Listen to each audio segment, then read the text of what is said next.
Shalom, shalom. It's Sha'ak Joe. What up, TOP, Torah Observer Patriarchs.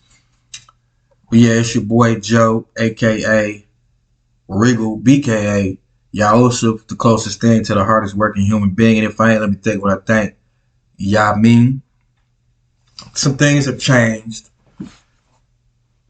Excuse me. Some things have changed since the last time we spoke, or the last time I made a video. But let's just say this. I'm overcoming, and the Most High is keeping me. The Most High has his eye on me as the dazzling sun, and I bless his name for it. It's the Shabbat right now. The Most High is allowing me, is blessing the work of my hands. Let's just put it like that. There has been a period. There was a period about 2 or 3 months, right around when the light started to shine on me, that the devil was really allowed to test my faith. But I believe that the Most High has proved me and refined me as gold is refined in the fire. And I believe I have come out a lot more faithful, full of faith, and depending on the Most High Yah. What else am I going to do? I'm going to depend on the Most High Yah no matter what. So I pray that you're blessed. And if not exactly where you want to be, at least encouraged. I do believe that we are heading into a wonderfully blessed season. But we're going to see some things that's going to make it hard for y'all to smile. But just depend on Yahweh. I'm going to try to keep my voice low. It's almost 9 p.m. And like I said, I'm in a new spot, a new place. I'm thankful that I have a place to stay, because your boy was out there for a minute. I had to let go of some things.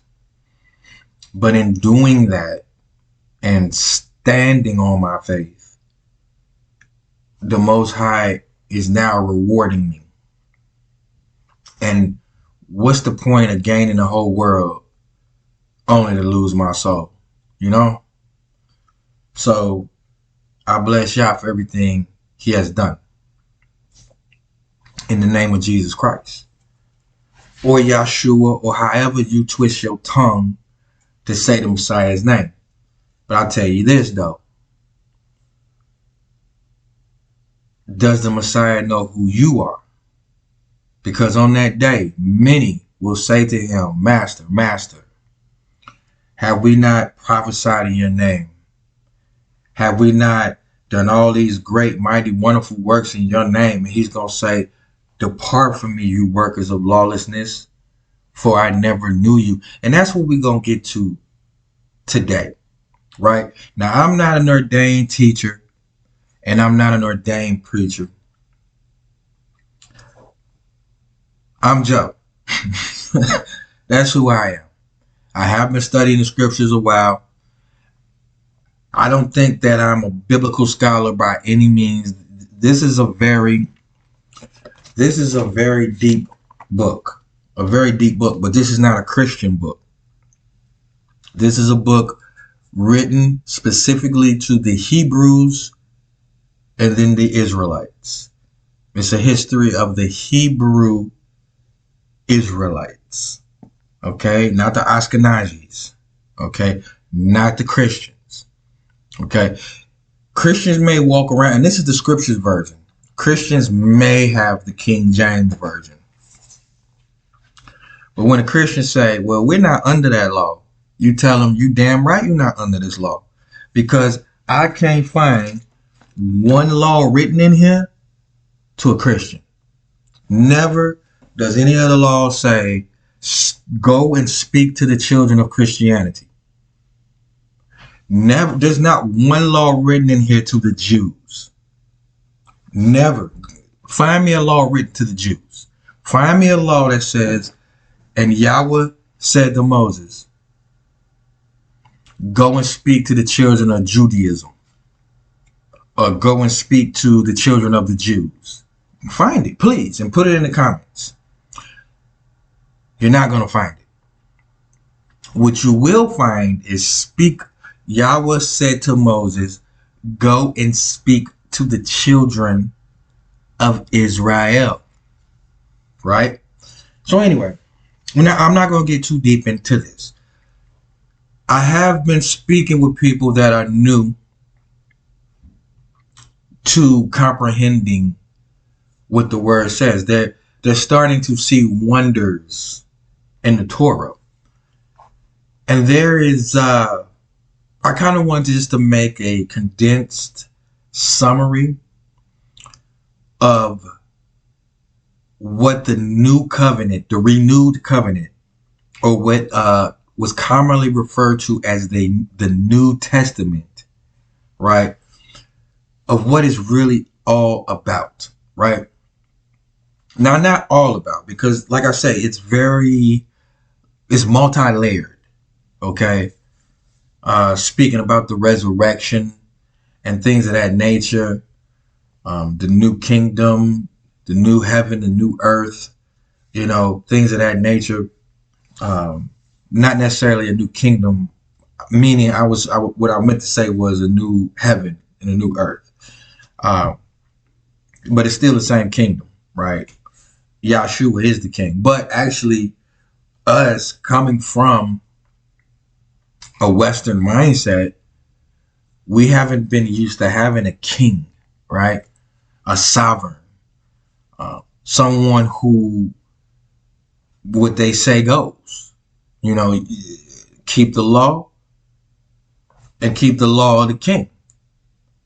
And that's written. Matter of fact, let's go there. Hold on.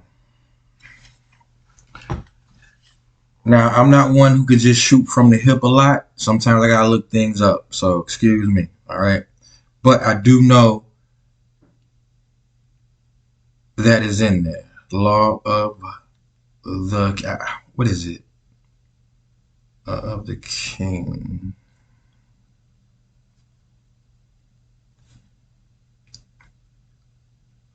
Torah and the law of the king. I think it's in, what book do I want to say that's in? It's not in the Torah. It's in, what is it? Let me see. You shall keep. It could be in the Torah too.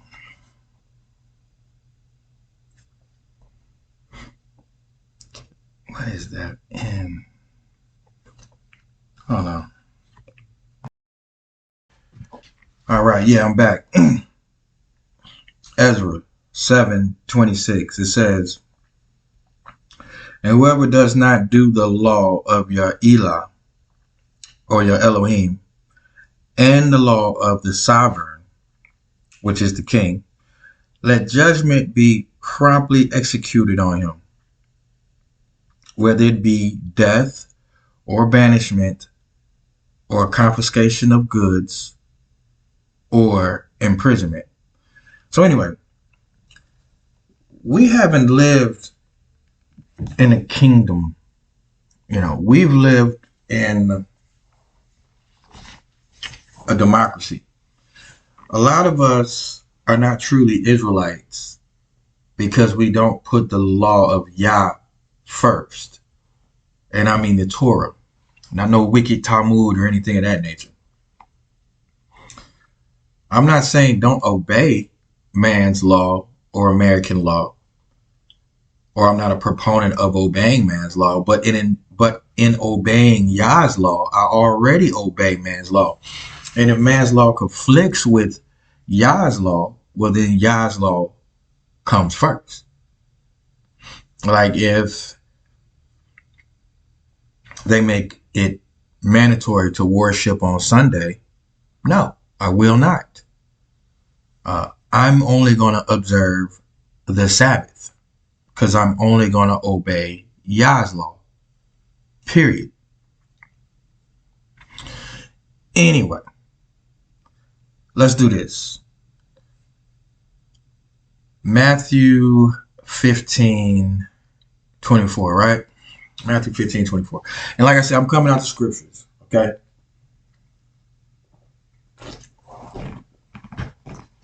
Matthew 15:24.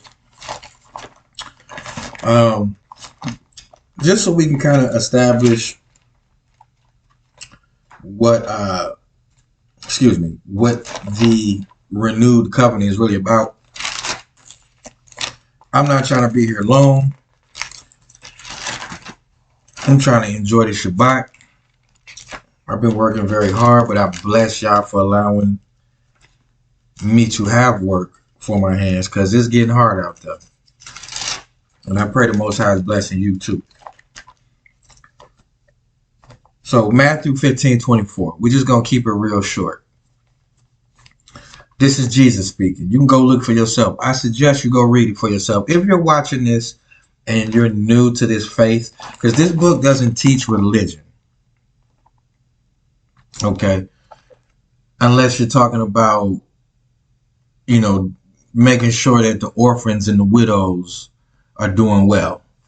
Other than that, this book teaches faith, the faith of Abraham, right? And the covenant between the Most High Yah and his chosen, which are the 12 tribes of Israel. Now,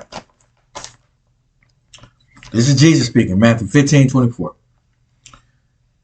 And he answering said, I am not sent except to the lost sheep of the house of Israel. Now, what does that mean? What does that mean? Because I hear Israelites quoted all the time, right? I don't hear Christians quoted at all. Because they definitely don't know what it means. But why would Jesus have to come for the lost sheep of the house of Israel, right? Well, let's go to Jeremiah 3:8. All right. Matter of fact, let me go there on my phone. Jeremiah 3:8.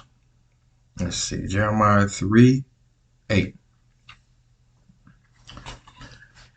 And I saw that for the causes for which backsliding Israel had committed adultery, I had put her away and given her a certificate of divorce. Yet her treacherous sister Yehuda did not fear, but went and committed whoring too. And it came to be through her frivolous whoring that she defiled the land and committed adultery with stones and wood. And yet for all this, her treacherous sister Yehuda has not turned to me with all her heart, but falsely declares Yahweh. And Yahweh said to me, backsliding Israel has shown herself more righteous than treacherous Yehuda. Go and proclaim these words towards the north and say, return, O backsliding Israel, declares Yahweh.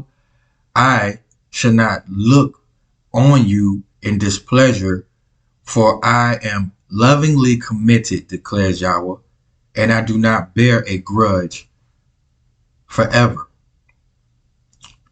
Only acknowledge your crookedness, because you have transgressed against Yahweh, your Elohim, and have scattered your ways to strangers under every green tree, and you have not obeyed my voice, declares Yahweh. Return, O backsliding children, declares Yahweh, for I shall rule over you, and shall take you, one from a city and two from a clan, and shall bring you to Zion. And I shall give you shepherds according to my heart, and they shall feed you with knowledge and understanding. And it shall be when you have increased and shall be fruitful in the land in those days, declares Yahweh, that they no longer say, the ark of the covenant of Yahweh, neither would it come to heart, nor would they remember it, nor would they visit it, nor would it be made again.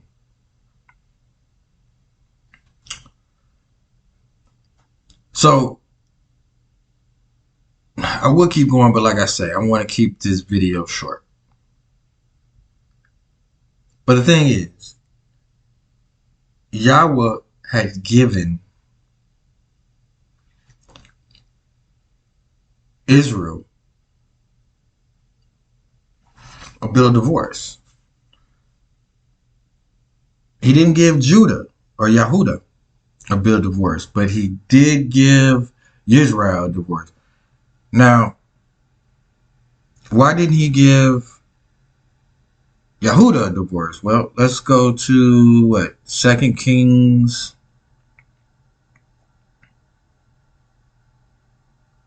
Like I said, I'm going to try to keep this short. 2 Kings 8:19. 8:19. However, Yahweh would not destroy Yehuda for the sake of David, his servant, as he promised him to give a lamp to him and his sons forever. So, I mean, that's just, like I say, a shortened. This is a summary, because this is a very rich history, a very rich lineage. This is, if you're Israel, this is your family history. Now, the reason I'm speaking about this, a lot of the reason I'm speaking about this, is because the stranger has never not been a part of the covenant. Let's go to Exodus 12 and what, 48? Exodus 12:48. And you need to go read these chapters for yourself, look it up. If I'm wrong, we can sit down, we can talk. But I do know this, that the Messiah himself said he only came for the lost sheep of the house of Israel. Why would he have to do that, right?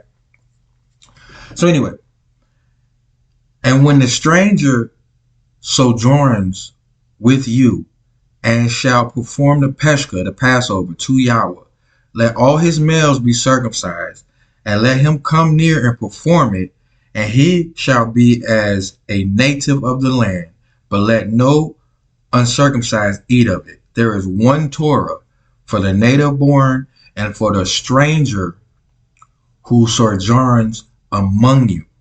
Right? So that's in the Torah. That if the stranger comes, they keep the Passover, they keep the feast days, the males get circumcised. They're just like one born in the land.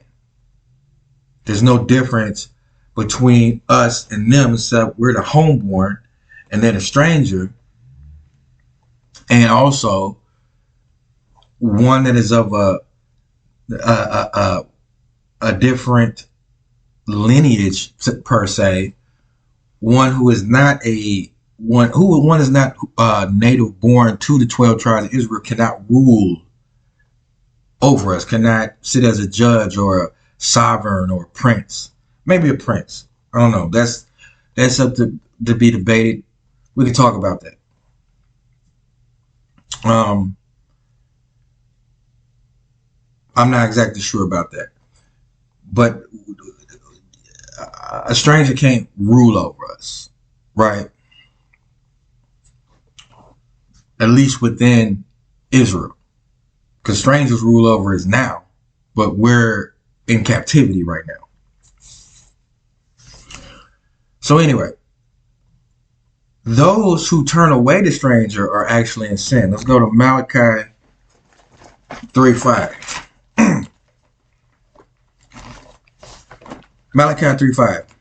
And I shall draw near to you for right ruling, and I shall be a swift witness against the practicers of witchcraft, and against adulterers, and against them who that swear falsehood, and against those who oppress the wage earner in his wages, and the widows, and the fatherless, and those who turn away the sojourner and do not fear me, says Yahweh of hosts. So if you turn away the sojourner, if you turn away the stranger, if you tell white people because you think that they're Esau when they're not Esau. Esau was ruddy. That doesn't mean white people can't have the spirit of Esau. People with white complexion or pale complexions, but people with darker skin complexions can have the spirit of Esau too. But if we're going to talk about Esau, Esau was Jacob's twin. He was ruddy. King David was ruddy. So all I'm saying is this. Also, before we even go there, the Torah say you shall not abhor an Edomite. So that don't mean you gotta love an Edomite. And it's on Yah. Matter of fact, let's go to the next verse. For I am Yahweh. This is Malachi 3:6. For I am Yahweh. I shall not change, and you, O sons of Jacob, shall not come to an end. Right? So we all know that the Most High hates Esau. And the Most High will deal with Esau. But it's not for us to be turning away people who have a genuine interest in becoming a part of this nationality, becoming a part of this heritage.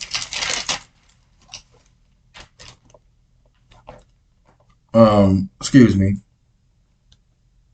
Because when you do that, you actually are in the same category as practitioners of witchcraft, adulterers, those who swear falsehood, those who oppress the wage earner, those who oppress the widows and the fatherless, those who do not fear Yahweh. For Yah does not change. That's why us sons of Jacob or Jacob will not come to an end.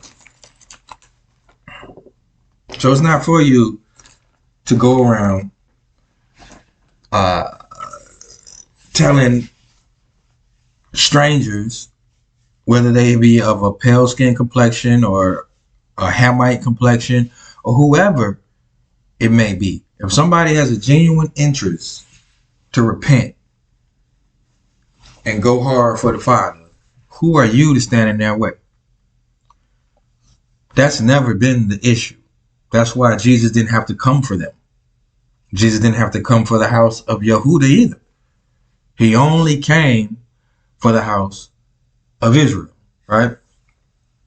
Now let's go to Deuteronomy 24. Let's go to Deuteronomy 24. So remember, he gave Israel a bill of divorcement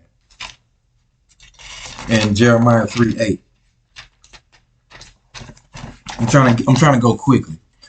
When a man takes a wife and shall marry her, then it shall be, if she finds no favor in his eyes, because he has found a matter of uncoveredness in her, he shall write her a certificate of divorce and put it in her hand and send her out of his house. And if she left his house and went and became another man's wife, and the latter husband shall hate her and write her a certificate of divorce and put it in her hand and send her out of his house. Or when the latter husband dies, who took her to be his wife, then the former husband who sent her away is not allowed to take her back to be his wife after she has been defiled, for that would be an abomination before Yahweh. And do not bring sin on the land which Yahweh your Elohim is giving you as an inheritance. Now, if he wrote the house of Israel a bill of divorcement, and the house of Israel went and played the whore, which the house of Israel did, wouldn't it be an abomination against his own law to just allow the house of Israel to come back into covenant? right? But all Israel still shall be saved because there's a plan of salvation, right? I mean, truthfully, in this last captivity, we've all been born in sin and shaped in iniquity, right? We've all been like the house of Israel, even if we're of the house of Yehuda, because we've all played the whore. Except a lot of us did not know that we were in covenant with the Father until the Father woke us up. But like I say, it's a very deep subject. I'm just giving an overview of the renewed covenant. I actually wanted to go through Hebrews 8, a little bit of that, and a little bit of Hebrews 10, but I want to keep this video at a half hour. So hold on.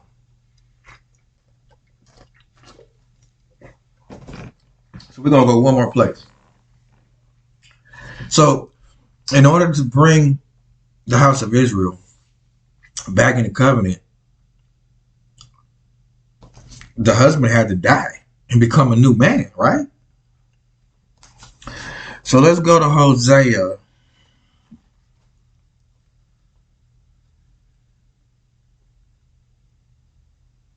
Let's go to Hosea 6, starting at verse 1. This is Hosea 6, starting at verse 1. Come, and let us turn back to Yahweh, for he has torn, but he does heal us. He has stricken, but he binds us up. After 2 days, he shall revive us. On the third day, he shall raise us up, so that we live before him. So let us pursue to know Yahweh. His going forth is as certain as the morning, and he comes to us like the rain, like the latter rain watering the earth. Ephraim, which is the house of Israel. What would I do with you, Yehuda? What would I do with you? For your loving commitment is like a morning cloud, and like the early dew, it goes away. Therefore I have honed them by the prophets. I have killed them by the words of my mouth, and my right ruling breaks forth as the light. For I delight in loving commitment and not slaughtering, and in the knowledge of Elohim more than ascending offerings. But like Adam, they transgressed the covenant. There they acted treacherously against me. Like Adam, they transgressed the covenant. There's a lot in that, but I gotta keep this video short. Gilead is a city of workers of wickedness, tracked up with blood. And as bands of robbers lie in wait for a man, so the company of priests murder on the way to Shechem, for they have done wickedness. I have seen a horrible matter in the house of Israel. The whoring of Ephraim, the house of Israel, is there. Israel is defiled.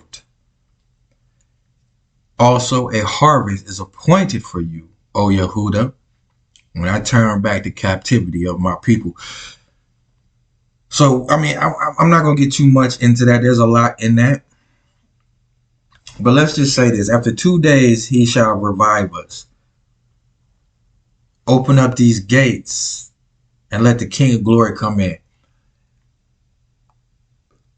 Let's just say this. The Master, Jesus Christ, Yeshua HaMashiach, he has the keys to hell and death. And before he was resurrected, he had to handle some business dealing with hell to set the captives free. And what they call Abraham's bosom. Right? Because the devil thought they had the Messiah. They thought they had him. But Beelzebub who now, well, according to extra biblical text, and I'm not going to get too much into it, but one of the devils down there was kind of smart. He was like, wait a minute, you just killed Jesus? Like, yeah, I just killed Jesus. The one who just resurrected Lazarus, because he's seen Lazarus get resurrected and come up out of Abraham's bosom. The one who just resurrected Lazarus, he's the one that's about to come here. But anyway, we're not going to get too deep into that. But Hosea 6 verse 2, after 2 days he shall revive us, and on the third day he shall raise us up, so that we live before him. So, according to his own law, you can't give a wife a bill of divorcement and she go defile herself and then you take her back. That's an abomination. So he had to become a new man. And that's why he only came for the house of Israel. Anyway, like I say, I'm not a biblical scholar. That's just a quick summary. This is a very rich heritage, a very rich book to comprehend. And it could take years, you know. But just stay encouraged if you're new to this. Keep going. Be blessed. I'm your bro, Joe. J to the O. You dig what I'm saying? You probably can't see it. It's right there. Nah, you can't really see it on camera. But anyway, I'm J to the O. The Most High has put a light on his people. Let's just put it like that. And I pray y'all stay encouraged. Shabbat shalom.